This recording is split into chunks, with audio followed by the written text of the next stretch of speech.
This week on Coffin Fodder, face the horrors of adulthood, as we sit down to talk about David Lynch's experimental avant-garde art film, Eraserhead. I am the devil, and I am here to do the devil's work. I like to dissect girls. This is God. We have such sights to show you. Look at me, Damien. It's all for you. When there's no more room in hell, the dead will walk here. I see dead red. Even in hell. Oh, yes. Oh, no tears, please. They're here. Here's Johnny. Hello and welcome to episode 55 of Coffin Fodder. I am your not ready for fatherhood host, Mike Warby, and I am joined by the moon-faced weirdo stepping on worms, Mr. Kyle Mickelberg. Worms. Stop it. There's worms. There's worms on the stage. Quit it. And the baby who's driving all of us insane, Mr. Brady Silger. I do drive them insane. Yes.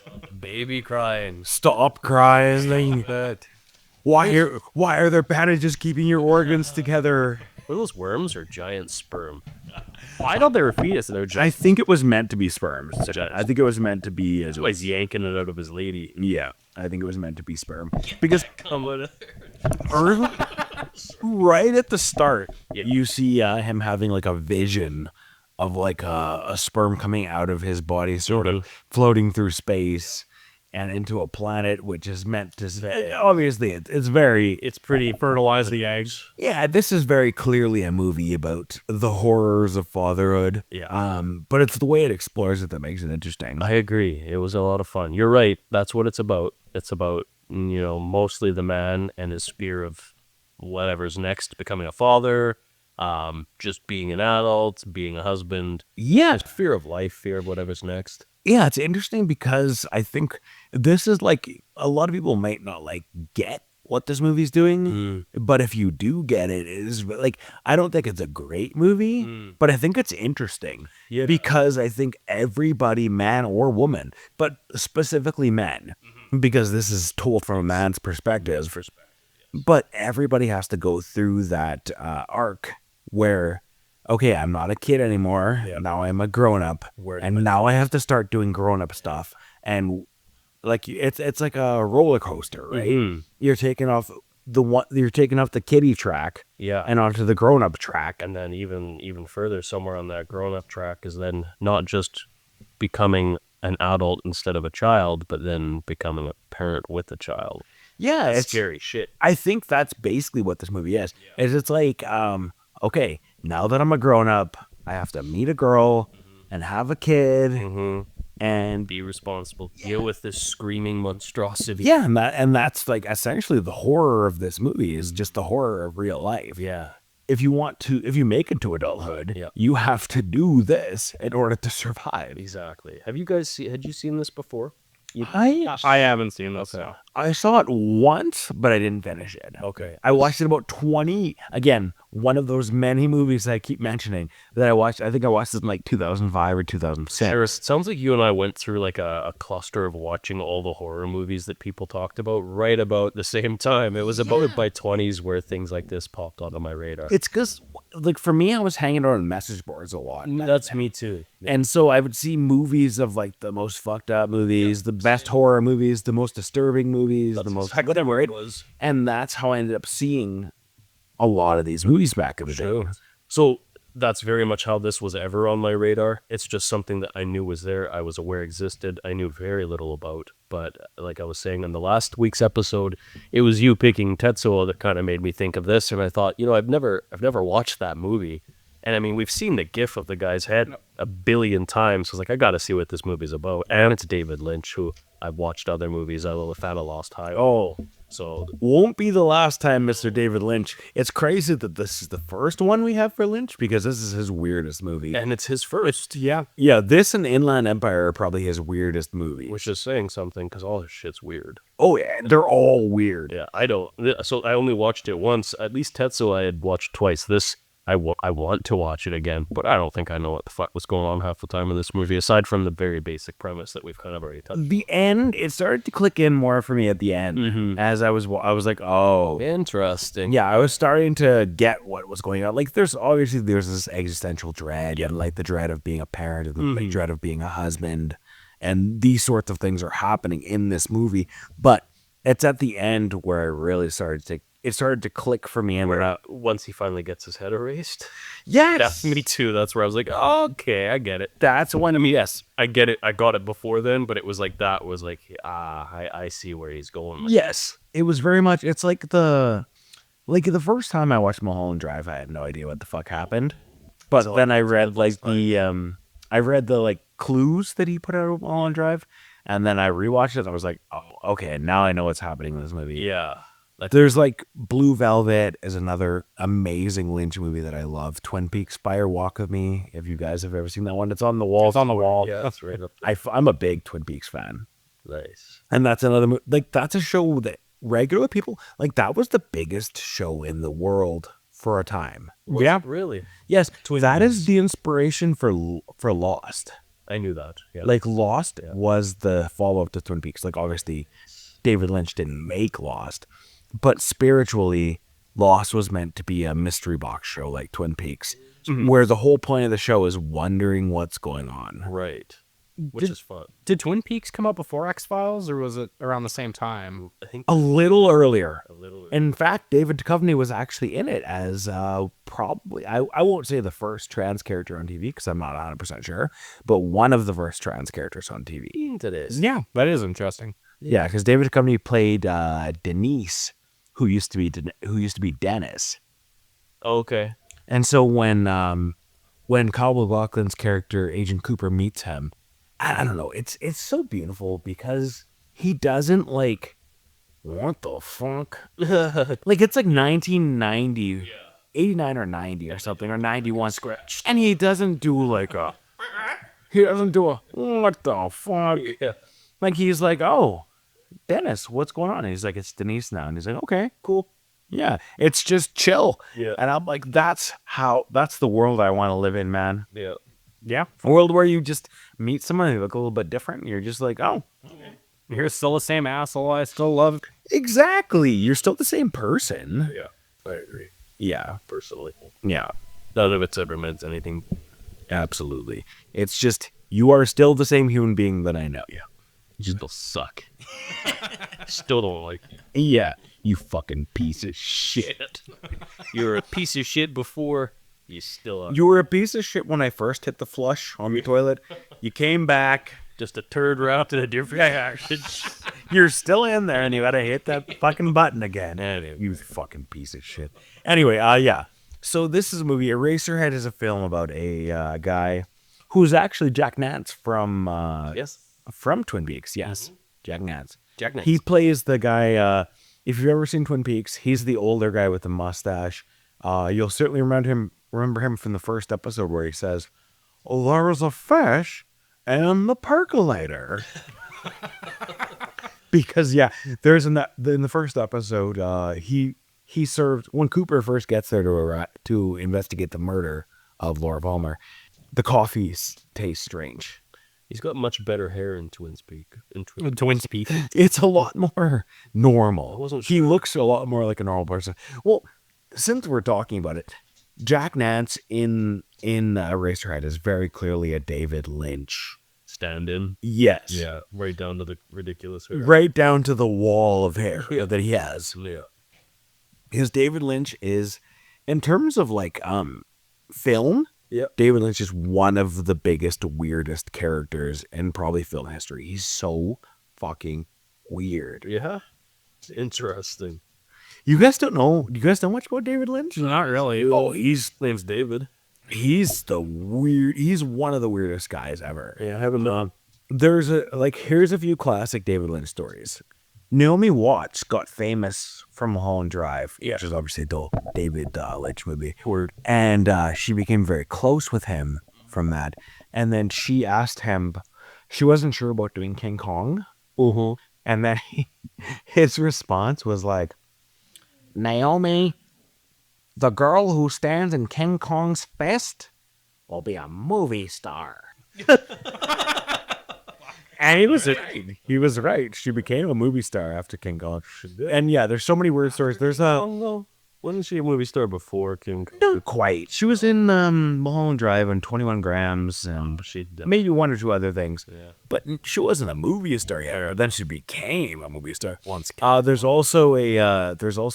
a fan expo film talk thing where it's like, a bunch of people who like someone get to ask questions and whatever, right? It was one of those kind of things. Yeah. And someone threw panties at the stage. Interesting. And he put them in his mouth. Love it. And sampled. Love it. I love. Some chick threw panties at him. And he stopped in the middle of what he's saying, put them in his mouth, the entire panties. I love it. Sampled them, and then took them out and continued. He just wanted to see. He wanted to know if they were clean or not. Anyway, ask him. I don't know.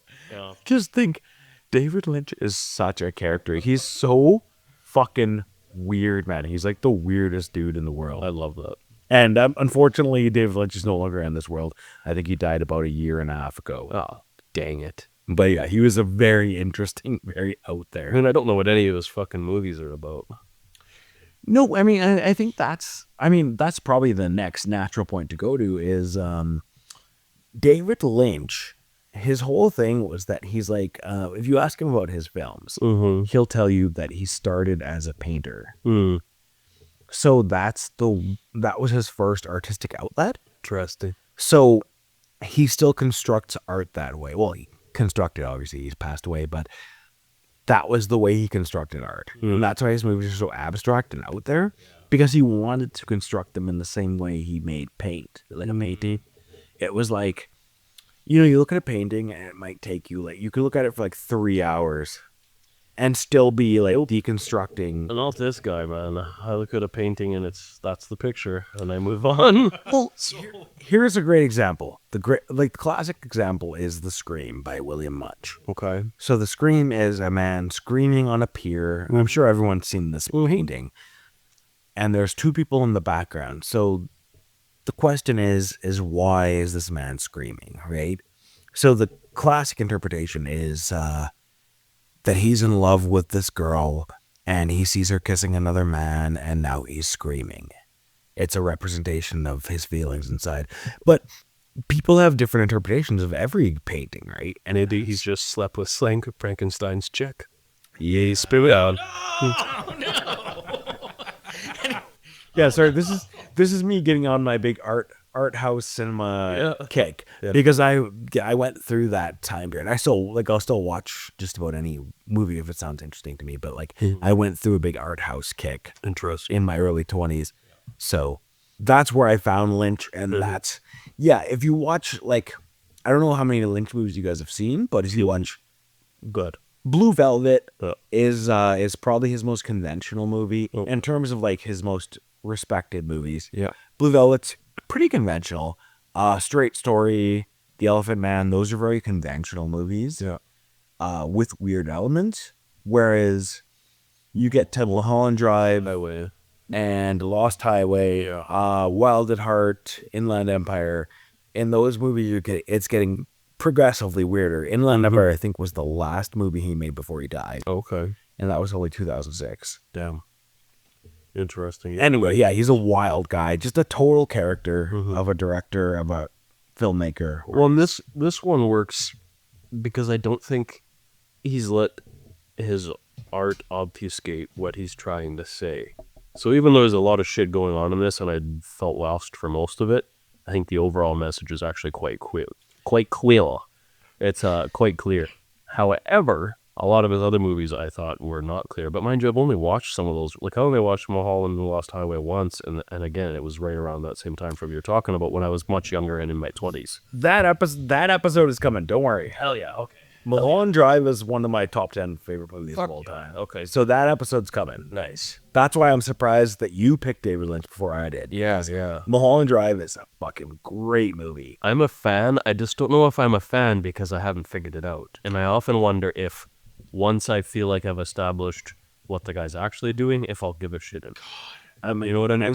I was gonna do a hat pick for my next one, but that my Mulholland Drive it because Hell yeah. like what man, what a movie. Yeah, I've never seen Mulholland Drive. they're good. But I think I'm gonna throw the hat in the garbage and just pick Mulholland Drive. fuck it. Fuck it. Probably because we're already talking about David Lynch. So like this one, I mean, we kind of batted around the bush a little bit, but as it gets going, it's very much just like we talked about. It's him and his baby and the fear involved, but it's pretty clear what's happening, at least through that aspect. It's very abstract. Yeah. But if you start to examine the themes of the movie, Right, then it clicks. then it'll click in for you. Well, like if you just went to the theater and you didn't know what you were sitting down with, Like, what? it would be like. And honestly, that's kind of how I felt watching this, because I didn't really know much about it picking it. So I think I was in that headspace a little more, where I was just like, especially after watching Tetsuo, I was like, okay, what? All I knew about this movie is that it is a film about a strange child, who's like a weird mutant, and he has to raise this child. And I watched it the first 45 minutes back in the day, rented it. Hell yeah. And then I was like, I don't know what the fuck's going on, so I just turned it off and went to bed at a certain point. Like, so as it gets going, so much of it is, him and his, is it wife, girlfriend? It's wife. His wife. Early on, she talks about getting married. Okay, so they're struggling very much raising this weird mutant child. Yeah, and she's absent most of the time. Yeah, she's fleeing because she can't handle it. Yeah. He's losing because he can't handle it. Yeah, they're doing like I think with her, they're doing like the postpartum thing. 100%. But in particular, what makes this interesting is because like it's suggested early on, like, I mean, in case you didn't get it from like the weird industrial landscape they live in, and like there's a lot of weird abstract shit happening. Yeah. So very clearly this is not happening in our world.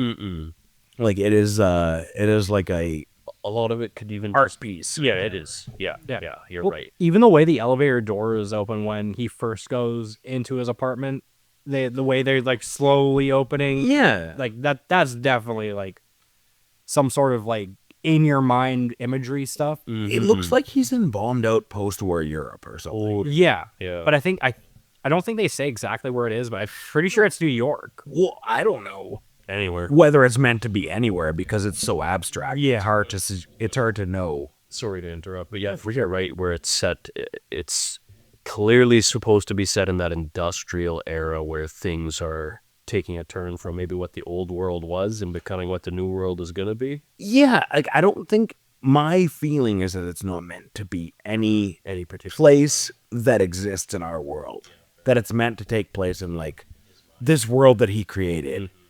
Because nobody, I mean, the way people talk in this movie, the way people act, there's not a normal conversation or normal interaction in this entire movie. And even, a lot of It even starts in space if you think about it. Yeah. It's interesting that you said that it's in his own world, because a lot of that could even come down to just his feelings of being trapped in parenthood.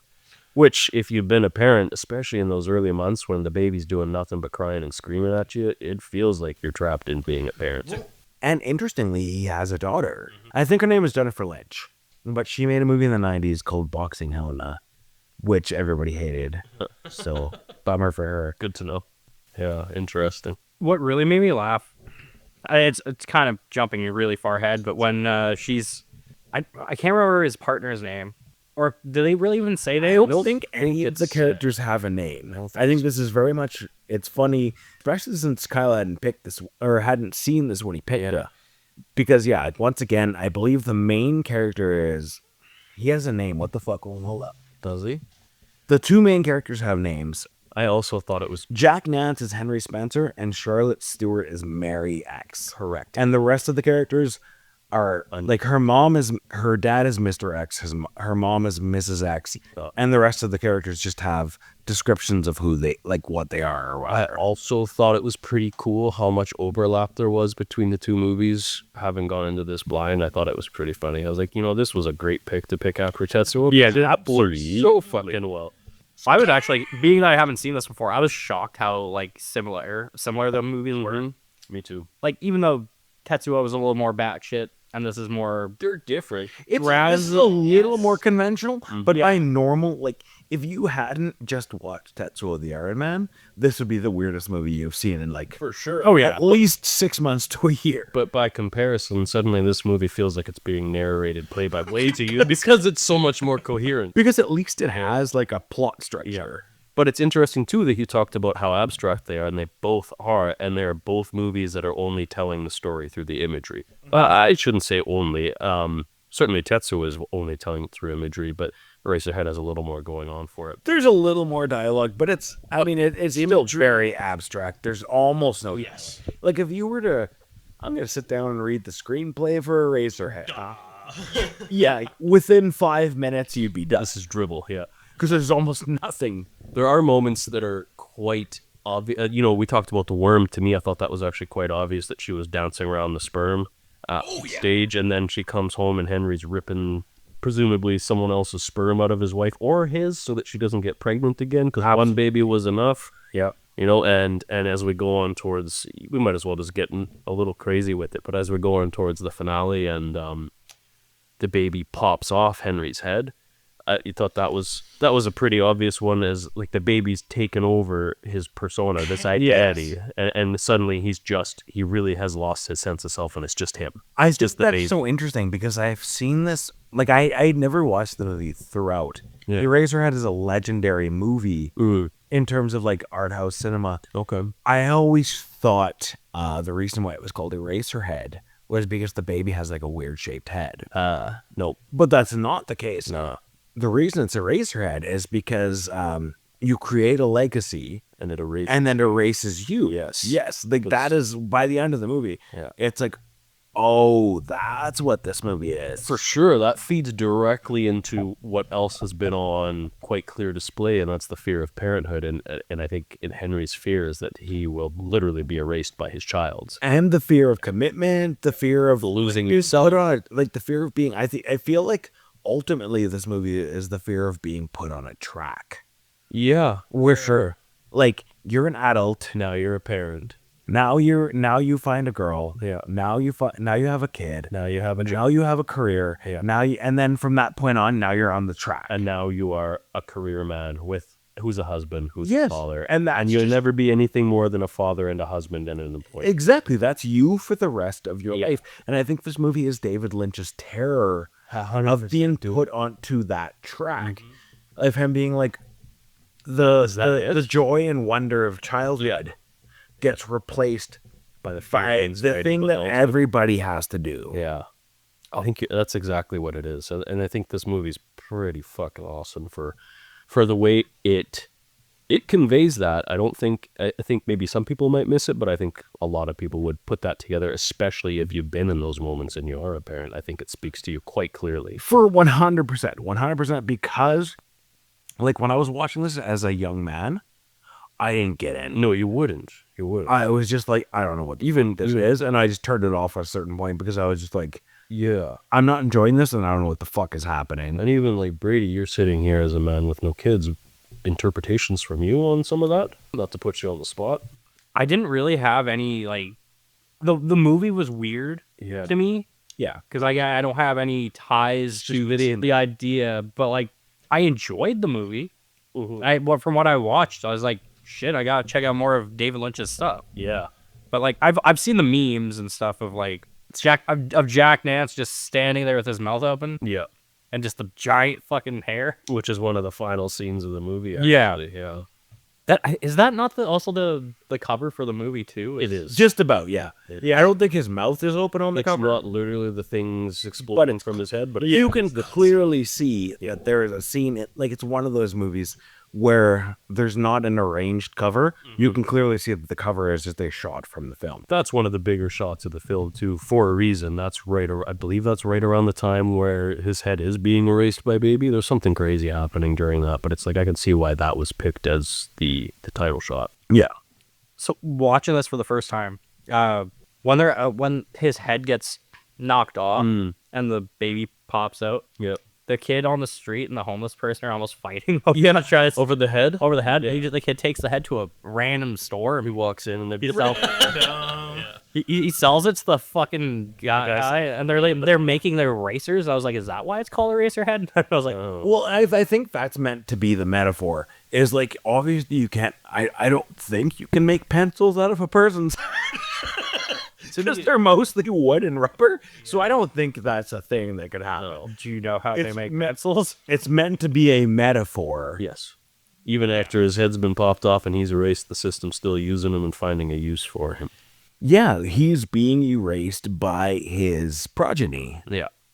But also by Industrial Revolution, right? Yeah. They'll take his head and they're just, fine, we can use that part still. He's still useful. Even with his head missing, he still will make use out of him. In its own way, yeah. I think that never even occurred to me, but yeah, it could be a critique of capitalism and the Industrial Revolution. And like, as long as something's useful, yes, it still has value. Yeah, and it doesn't matter if you're dead or alive. Like, for instance, the entire meat industry, right, is built on killing things and making them into products, for sure. And like rubber comes from a tree, and to me, it's different things. Yeah. Rubber? I hardly even know her.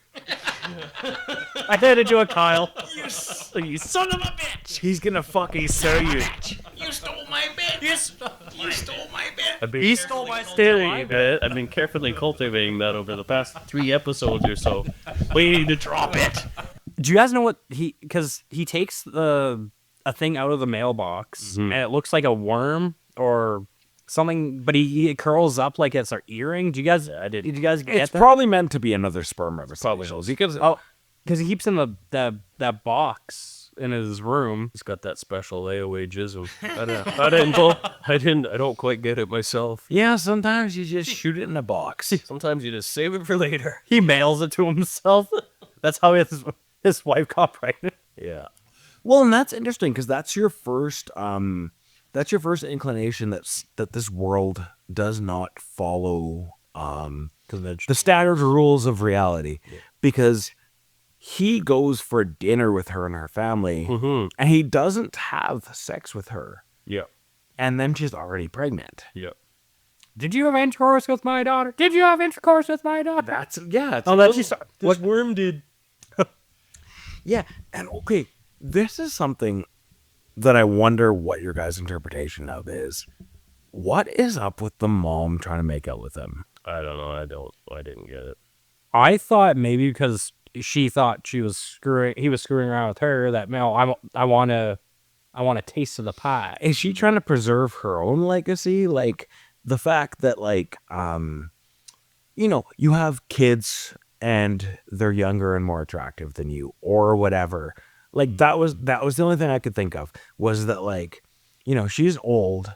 Now she has a daughter who is young and attractive, who the guys look at more than they looked at her. Mm-hmm. That's the only thing I could think of. Yeah, I totally get what you're saying. Because it doesn't make any sense. I was just like, I don't know what the fuck is happening. Why is she trying to make out with her? I don't get it. With her daughter's boyfriend. There's things I just don't have an answer for. I kind of loved in that scene when she's licking his face and he's not stopping her. And then until her daughter walks in, it's like, Mom! Yeah. She's such a MILF that he can't stop her. Yeah. Also, his hands are tied. That family, I was gonna say from the Poltergeist episode, the family of that movie are batshit insane. Yeah. This family is just as fucking crazy. Yes, but they're more interesting, I think. They're more interesting. Mike hates the family from Poltergeist. Yeah, I mean, I guess what we have in this movie is, as I mentioned, we have this narrative that's unfolding in a way that clearly shows you that this is not what's happening in reality. Mm-hmm. This is a interpretation of reality based on David Lynch's experience or his fear of his upcoming experience. Right. I don't know. I didn't look up whether he'd already had a kid at this point or whether he was already married at this point. He did have a kid while he was still in film school.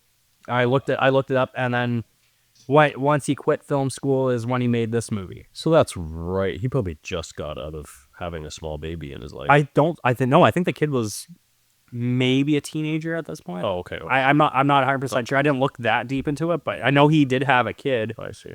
When he was still in film school, and then did this movie after he dropped. Yes, yeah, I would guess that Kyle's right, and that he had the kid just before this because the experience of having a baby that seems to be so prescient. Like, I don't think this is a movie you make when your kid's 15. No, you forget about that stuff by that time. You know what I mean? His kids, I would guess, is like 2 or 3 or 4 by this time. And he's just gotten out of that phase of, holy fuck, I had a child. What have I done? She be having my baby. Yeah. Baby. Yeah, that's like the whole thing. The whole thing is like, yeah, it's just, I don't know. I mean, I've already said it. It's this fear of being put on a track. Mm-hmm. It's just, and it's so relatable because we all remember like the fun and adventure of being a child. Yeah, and then it's gone forever. And then, yeah, like once you have someone to take care of, I mean, even without kids at a certain point, like I didn't have kids until like 10 or 11 years ago. Oh, yeah. And before that, I was an adult for a long time. And even that has its like, oh shit, now I have to be an adult. Taxes, bills. Yeah, now you have to be the person. Yeah. And you don't get a choice. Who gets out of bed. Like when you're a kid, somebody gets you out of bed to go to school. I wish that When you're an adult, you have to get your ass out of bed on your own or you're not going to have a fucking job. Right, yeah. Brady was actually closer to correct. Jennifer Lynch was born 1968, so she would have been 12 years old. Yeah, crazy. Good for you, man. Yep. Yeah, I was right for once. Made me look like a sucker. And they had a second kid in 82, so that would have been 5 years after this. Interesting, though. He's pulling from... So it was just like, it made such an impact on him, I guess. Yeah, for sure. Yeah, and like there's that. So the sperm is like metaphorical in that you don't see a piece of sperm. You see like a worm floating through space. And like they're human. And then it goes into the planet and the planet is like whatever. Yeah. So it's like a metaphor or whatever. So it's like, I think like all that stuff is meant to be like his fears, his dreams of what his life will become. Yeah. Oh no, I'm out of control, because it's like, as a man or a woman, really, you can't, like, I'm not going to say you can't control whether you have sex or not, because there are asexual people out there, Sure. who are not into that. It's a part of animal. But for the most part, Yeah. most humans are going to have sex whether they like it or not. No. Like, you're just going to get that urge. It's part of like how species survive, is by propagating, right? It's like baked into our DNA. So at a certain point, yeah, we're all going to have sex. Right. So I think, yeah, every dog, every cat, every rat, every creature in this world, exists to propagate and create more of itself. Right. And I think Right down to bacteria and amoeba and stuff. Yeah. Some of his fear, I think, is wrapped up in exactly that, there's a realization at some point in life where you realize you don't really have a whole lot of say in how things go. But there's a lot of things you just have to do, and that's that. And I think, a younger man would rail against that, whereas an older man, you sort of just accept it. Well, that's how you make kids, actually. Hey, I was thinking that when you said, I looked at both of you when I said the word rail. Brady was already laughing before I even got the R out. That's enough. That's what I have to say. I wonder if David Lynch, I wonder if this whole movie was just a PSA for don't be silly, wrap your willy. Kind of how I felt about it. Yeah, it's a tough one to keep talking about because most of this movie comes in about a half an hour span where the bulk of it is shown to you with a lot of sperm stuff happening. Lots of silences. Yeah, a lot of awkward silence and Haunting baby cries. well, and not even just that. Like, her family is so... Every character in this movie is fucking weird as shit. Yeah. Like, her dad sitting there grinning at him. Yeah. For like, I don't know how long. At least 2 minutes. Because he's impregnated her daughter, and it's like everyone knows how this has happened, and the dad has to just sit He there was and be like, grinning at him cool. the entire time. And and they have the grandma. Yeah. And they have I don't know, their whole family, the ex family or whatever they're supposed to be. But some of that is it's so apt in the sense of like, I think of young couples going to their parents and saying, we're pregnant. And it's like, yes, you're excited, but also at the same time, you're like, yeah. There's a lot of things happening here. I think a lot of it is about his angst, and it's tough to pinpoint all of it. Yeah, I would agree. I guess one thing we should talk about before we get to the end is the weird lady on the radiator, I guess. She's supposed to... Hey, you're the gonna chick with the moon face? Yeah, okay. It's credited as the lady in the radio. Didn't really get that one either. Why does her face look like that? I don't know. Because her cheeks are full of spermatozoa. What I took from that was because, like, the first shot in the movie, she is a planet.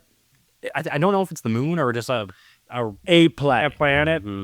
And she has 2 moons, so maybe she's like a representation of the planet. Or ovaries. That's Actually, ovaries on her face. That's more interesting than the only thing I was trying to figure out if she was his girlfriend and or wife. Well, because with extra makeup, because the girl, his girlfriend and or wife is a blonde chick. Yeah, it's not her. It's very different. Yeah, I looked it up, so I know they're different actors. Okay. But that's what I was trying to figure out, if now that he has her, she's less attractive, maybe, or something like that. That's what I was trying to figure out, and then I was like, oh no, they're different actors altogether. So I was fucking know. There was the one thing that sort of hinders a lot of interpretation of that, and it's that she's the one dancing around on stage dodging that worm sperm, right? Yep. And so it's like, why, if she's the radiator lady, is she dancing around worm sperm on stage? Is he shooting into the radiator and radiator's trying not to get pregnant? I don't know. Not this time. Well, in a way, it's interesting too, because when she finally steps on one, she seems really pleased. Yeah, like she's happy she's fucking smoked this thing off. And then she I don't know, I'm not gonna say this is like a MAGA abortion thing, because I don't think David Lynch would do that. No. But it kind of feels like, yay, I'm stopping the pregnancy, which, yay, no abortion or something. That's what I thought too. She was happy that she wasn't going to get pregnant, and I think it's shortly after that. Is it right after that, the scene where he's in bed pulling them out of his girlfriend, pulling the worms out? Probably, yes. Yeah, as if like they just had sex, and he's like, "Get that shit out of there!" And he's throwing sperm at the wall. Throwing it at the wall. Get out! Oh, we were all teenagers once, just throwing sperm at the wall. Oh, I don't know. I didn't do that. That's all you. Oh, I'm fucking this thing so much. Oh, jacking it. Yeah, jacking it. I love that we did Tetsuo and then this one next. Because, like, there's a lot of correlation and, like, connection between the two. Absolutely. Even talking now, my brain's going back to Tetsuo. Like, but he doesn't pull sperm. There's no sperm pulling in that. No. Well, lucky for us all, she didn't have to get fucked with a drill cock to create this child. Hell, I might pull some sperm out later tonight. That's what I'm talking about, man. You shoot it at the wall. Well, I'm not gonna do that. I want to clean it. I want to clean the walls. The walls are already white. That's not a thing about drywall. They're already white. Oh, this is stupid. Anyway, so yes, eventually we get to the point where we already kind of talked about this. So, end of the road for him is to be replaced by his child. Hence his head popping off. And Quite loosely. the baby's head popping out where his head was. But then he peels off his bandages and fucking peels apart its organs? Its organs are inside the bandages. Yeah, I think that's the whole point of why he kills the baby at the end. It's meant to be a representation of his fear that if I let this baby live, it will replace me. It's like, do you guys know Oedipus Rex? No. Okay, Oedipus Rex is like a really, really old Greek or Roman story or whatever, right? Have you guys ever heard of the Oedipus complex? Oh, it's gross. I know. So yeah, the Oedipus Rex is a story about a man who he's told that his child will kill him. So he tells someone to go kill my kid. Take it out in public and go kill it or whatever, in the forest or whatever, right? Or the guy takes mercy on the kid and leaves it on the wild where it is discovered and then Does come back and kill him? Yeah, eventually, yes. Wow. Eventually, yes. That is the point of the story. And then Oedipus doesn't realize that after he's killed the king and taken his wife as his wife, that it's Awesome. No. Oh, I had a pussy, Emma. I've slept with Frankenstein's mom. For real.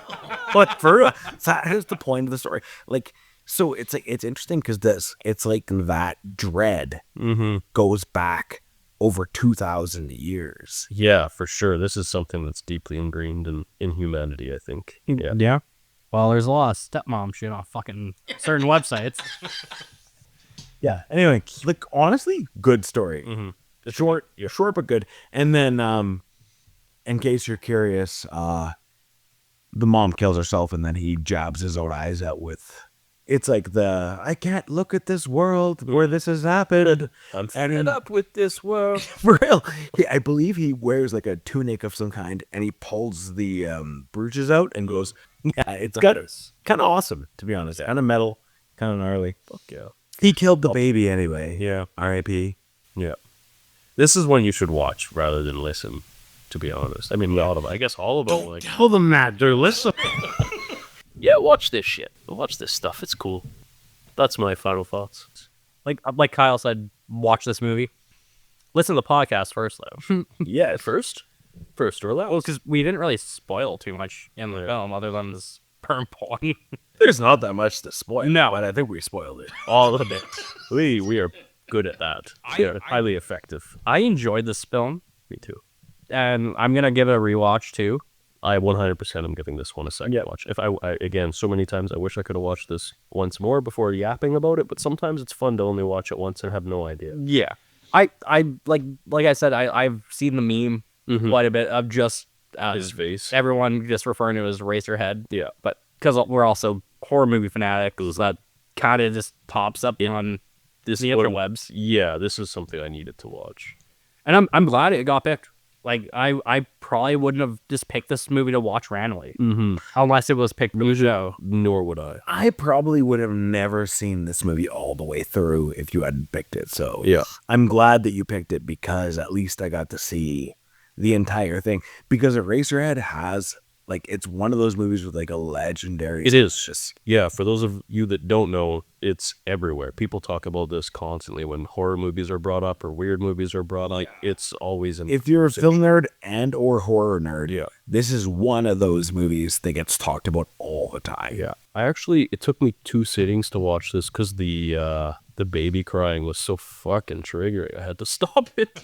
It is aggravating. Yeah. And I think that's the point, Right. It's to put you in the position A new parent. of the parents where they're like, God damn it, like, Just put a gag in it.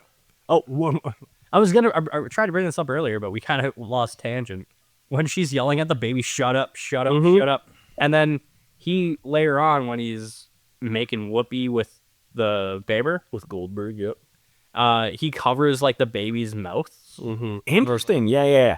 I'm glad you brought that up, because that is an interesting thing to talk about, because it's like, I think that's meant to be a reflection of like what it's like to be someone trying to date who has a child. That was what my For sure, yeah. was like. Shut up. Yeah. You're ruining. You're making it so I can't hook up with this chick. Shut the fuck up, right? You're ruining my life. Yeah. Hey, the neighbor did have body karate. For my own final thoughts, it's just like, yeah. I mean, I think we've already kind of been through this. It's just, it's what it feels like to be I mean, there's to be a new parent. Yeah, there's like, I mean, there's only so many ways you can say it, but it's just like, once you realize that life is not an adventure anymore. Yeah. That this is what your life is going to be from now on. Yeah. And I think that is just such a natural, interesting thing to explore in a movie. Especially when we're talking about things like horror, which is good. Because that is what's very fear-inducing. Yeah, that's what's so interesting. And I think we've talked about this in previous episodes, but the thing about horror, one of the cool things it can do is it can become an analog for things that you're already scared of. And it becomes this sort of like metaphor for them. Like, that's something we've talked about in other episodes. Yeah. Sure. Where it's like Hellraiser, for example. Why do I have these predilections sexually? Right. Is kind of the fear of that movie, right? Yeah. And there's like a lot of movies that are like that. There is a lot. So and this is kind of in that same vein, is like things that are out of your control that will happen probably regardless of what you want to happen. And it's really interesting anyway. I'm always thrilled by the versatility of horror. I've talked about this on this podcast more times than we can count, and I don't need to do it again. But I am always thrilled with the versatility and the places it will go and the light it shines into human nature. Yeah, because it doesn't have to follow the traditional Like, have you guys ever seen The Brood? No. Yeah, we've talked about this one. Yeah, I've seen Brood. Yeah, that's another movie that's kind of like this, where it's about like the horrors of parenthood. We talked about that during the Scanners episode. Yes. Yeah. Nice, okay. Anyway, remember the damn Scanners episode. No, of course. Well, that was episode what, 4? 8. 10, I think, but who knows? Oh. See, we've been doing so many fucking episodes. So who remembers what episode? Yeah. Not me. The guy who edits. Yeah. Okay. Yeah, I mean, I guess that basically wraps it up for our episode on David Lynch's Eraserhead. And now, I would normally I would push it to one of the other hosts. Yeah. But in this case, we have somebody who's going to be coming on as a guestingheimer. And she wants to talk about 28 Days Later. So in our next episode, I mean, great movie. It was in the hat. 28 days? Days and weeks. Days and weeks. Nice. Yeah, as a daily double. Ooh, days and weeks and years. Days and weeks and years and days and weeks. So yeah, our next episode, we're going to have a guest and we're going to talk about 28 Days Later. Yeah. But until then, we will see you in 7 days. And until then, Keep your eyes open. and something apocalypse.